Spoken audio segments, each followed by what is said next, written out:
Hello hello hello, Radhe Radhe everyone और हर हर महादेव। अगर आपको बाबा काशी विश्वनाथ मंदिर, श्री काल भैरव मंदिर, गंगा आरती, 80 घाट, संकट मोचन मंदिर, दुर्गा कुंड और सारनाथ एक दिन में जाना है तो आप बिल्कुल सही जगह पे आए हैं। तो आज इस वीडियो में हम ये सारी चीज़ें डिस्कस करेंगे।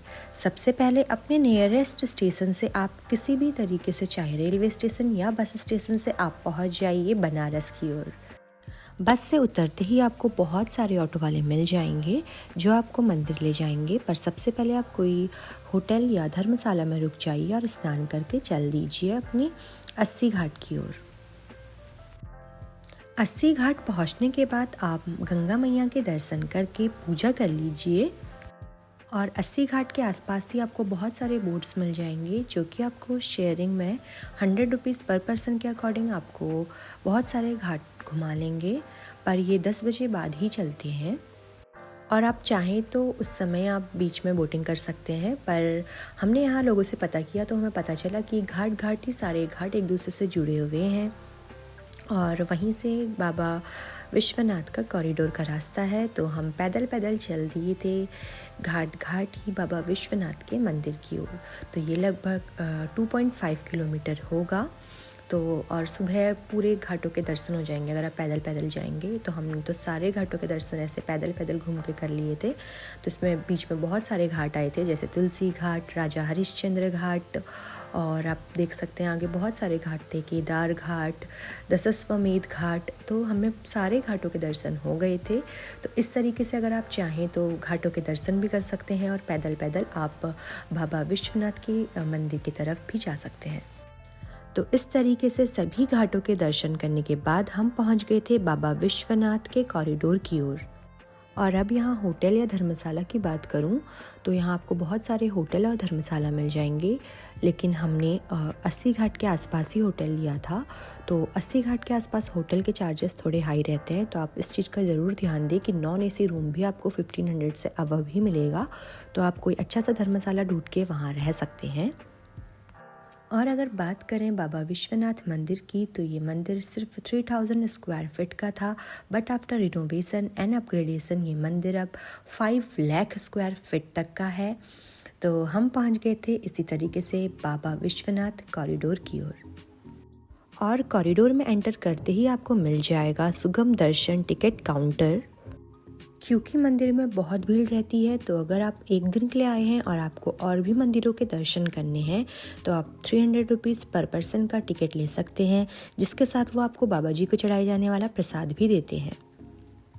इसके साथ ही मंदिर के अंदर मोबाइल या कोई भी इलेक्ट्रॉनिक गैजेट जैसे कि स्मार्ट वॉच ले जाना अलाउ नहीं है। तो आप मंदिर के अंदर ही बने लॉकर में उन्हें जमा कर सकते हैं, जो कि फ्री ऑफ कॉस्ट होता है। बाबा विश्वनाथ जी के दर्शन करने के बाद अगर आप मंदिर से घाट की ओर आएंगे तो आपको मिलेगा मणिकर्णिका घाट, और मणिकर्णिका घाट को ही महाश्मशान घाट भी कहा जाता है। और मणिकर्णिका घाट को वरदान है कि यहाँ की चिता की अग्नि कभी भी शांत नहीं होती, और ऐसा भी माना जाता है कि इसी घाट में भगवान शिव जी ने माता सती का दाह संस्कार भी किया था। तो ये तो था मणिकर्णिका घाट, और मणिकर्णिका घाट से बाई ओर आपको अन्य घाट मिल जाएंगे जहाँ से रास्ता जाता है श्री काल भैरव मंदिर की ओर। और अगर आप चाहें तो आप ऑटो के जरिए भी श्री काल भैरव मंदिर पहुंच सकते हैं। श्री काल भैरव मंदिर में काफ़ी भीड़ थी और वहाँ का रास्ता काफ़ी पतला था, और तो आप टाइम से आएँ और अच्छे से भगवान जी के दर्शन कर लें। और अगर आप बाबा विश्वनाथ मंदिर आए हैं तो श्री काल भैरव मंदिर भी अवश्य आएँ, क्योंकि श्री काल भैरव मंदिर के बिना बाबा विश्वनाथ मंदिर की यात्रा अधूरी मानी जाती है। और श्री काल भैरव मंदिर में भी अंदर मोबाइल अलाउ नहीं है, तो आप भगवान जी के दर्शन बाहर से ही कर लीजिए। और श्री काल भैरव जी के दर्शन करने के बाद हमने भोजन कर लिया था और वहाँ से हम ऑटो से चल दिए थे सारनाथ की ओर। और सारनाथ अगर आप जाना चाहते हैं तो या तो आप ऑटो से कैंट तक जा सकते हैं, और वहाँ से आपको 40 रुपीज़ पर पर्सन के अकॉर्डिंग आपको वो सारनाथ पहुँचा देंगे, और वहाँ आप जाके अलग अलग जगह पे आप घूम सकते हैं। या तो आप ऑटो बुक करके भी पहुंच सकते हैं सारनाथ, जिसका आने और जाने का बुकिंग में भैया ने हमसे लिया था 500 रुपीज़, और सारनाथ में मौजूद अन्य मंदिरों के दर्शन भी उन्होंने हमें कराए थे। ऑटो से सारनाथ आने में लगभग आपको 45 मिनट से 1 आवर तक का समय लगेगा और उसमें वो आपको 4-5 जगह है वहाँ वो आपको घुमाएंगे। और सारनाथ ही वो जगह है जहाँ महात्मा बुद्ध ने ज्ञान प्राप्त करने के बाद महाधर्म चक्र परिवर्तन के रूप में अपना प्रथम उपदेश दिया था। और इसी स्थान पे आपको बोध वृक्ष मिल जाएगा और ये उसी वृक्ष की शाखा है जिसके नीचे भगवान बुद्ध को बोध गया बिहार में ज्ञान की प्राप्ति हुई थी, जो कि आप इस वीडियो में देख सकते हैं। तो ये तो है सारनाथ टेम्पल, जहाँ अगर आप आना चाहते हैं तो आप अपने 1 डे के प्लान में इधर को भी आ सकते हैं।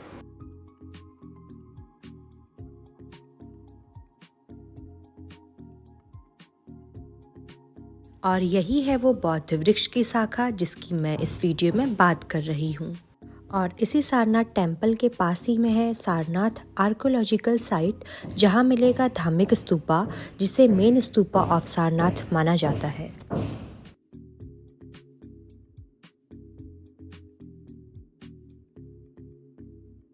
और धार्मिक स्तूपा घूमने के बाद ऑटो वाले भैया हमें लेके गए थे जापानीज़ टेम्पल में, जो कि बाहर से एकदम जापानीज़ मॉडल में ही बना हुआ था।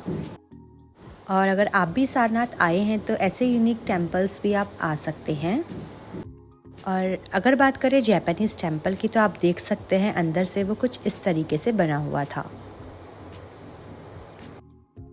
और जापानीज़ टेम्पल घूमने के बाद यहाँ से हम गए थे दी अशोका पिलर, और वहाँ देखने के बाद ऑटो वाले भैया हमें वापस लेके चले गए थे काशी में तुलसी माता मंदिर की ओर।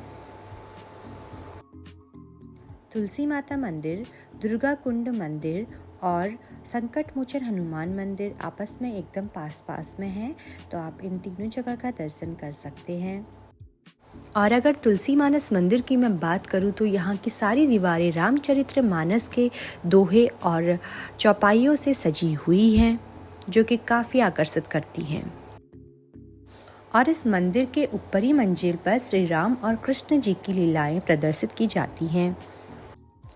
तो इस तरीके से तुलसी मानस मंदिर के दर्शन करने के बाद यहाँ से कुछ ही दूरी पर स्थित है श्री दुर्गा माता का मंदिर, जिसे कि दुर्गा कुंड के नाम से भी जाना जाता है, जो कि पैदल चल के आपको मिल जाएगा।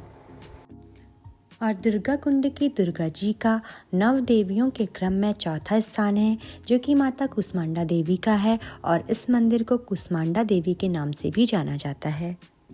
इस पूरे मंदिर को लाल रंग से सजाया गया है और इसके साथ ही इस मंदिर के पास में स्थित है दुर्गा कुंड, और यहाँ से हम चले गए थे संकट मोचन हनुमान मंदिर की ओर, जहाँ भी मोबाइल ले जाना अलाउ नहीं है, तो उसकी क्लिप मैं इस वीडियो में ऐड नहीं कर पाई। वो इस मंदिर से 700 मीटर की दूरी पर था। और फिर उस मंदिर के दर्शन करने के बाद हम वहाँ से वापस आ गए थे गंगा आरती की ओर, और भव्य गंगा आरती को हमने देखा। और अगर आप भी बाबा काशी विश्वनाथ के दर्शन करने आए हैं तो शाम की गंगा आरती अटेंड करने की पूरी कोशिश करिएगा। और गंगा आरती के पश्चात ये सभी भक्तजनों को प्रसाद भी बांटते हैं। और वाराणसी की गंगा आरती आप सभी को एक बार ज़रूर से एक्सपीरियंस करनी चाहिए। तो मुझे तो ये बहुत पसंद आई थी। और एक दिन में हम कैसे कहाँ और किस तरीके से हमने सब जगह के दर्शन करे, वो मैंने आपको इस वीडियो के माध्यम से सब कुछ बता दिया है। वीडियो पसंद आए तो वीडियो को लाइक, और अगर आप चैनल पर नए हैं तो मेरे चैनल को सब्सक्राइब ज़रूर करें। मिलती हूँ जल्द एक नई वीडियो के साथ, तब तक के लिए राधे राधे।